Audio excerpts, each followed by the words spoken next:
Okay, Chinese hotel. This is a newer modern chain of hotels in China, and as you can see in the back here, they have the sticker in Chinese and the English translation. In order to reduce the global supply of power, please keep the card. Will pull out. Well, it's a bad translation, but what it really means is that take the card out, the power will go off, put the card in to regain power, to reduce the global supply of power. So they're buying into the the myth of global warming in a way too, by trying to go green. It's a smart thing to do, but not for the reasons that the globalists would like you to believe. It's true.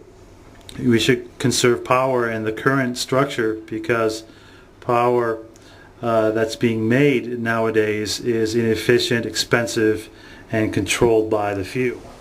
Okay, we've all heard about smart meters in the United States, and there's been a lot of videos and news published about smart meters and what they mean to the consumer. Well, this is a Chinese flat, and Chinese homes already have the equivalent of smart meters. Here's the power box to my flat, and what I'm going to show you here is the electricity usage is measured by the unit and the fraction of the unit, kilowatt hours, and now fraction of kilowatt hours, point. And it tells you how much power units you have remaining and how much you have used under the current agreement, whether it be a rental agreement or whatnot.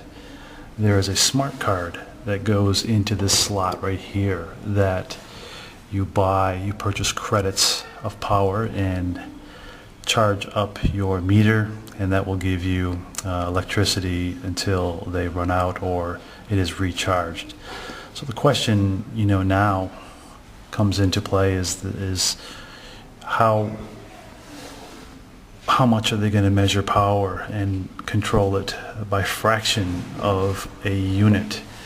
And we all know that most power companies are monopolies in practice, and some of them, like in this country, are heavily controlled by the central governments. So you've all heard the slogan, "We had to go out of business because we couldn't keep the lights on." Well, that's a common business term. It basically means they couldn't pay their bills and they weren't getting enough business. Well, this reality is more and more common, not just in developing world where power is less reliable, but now in the West as well, where it becomes a great equalizer, right? Who controls the power, who sets the price for power, and who gets factored out of the mix because power, energy, has gone up in usage and in price. And we all know the peak oil theory, and now we have other peak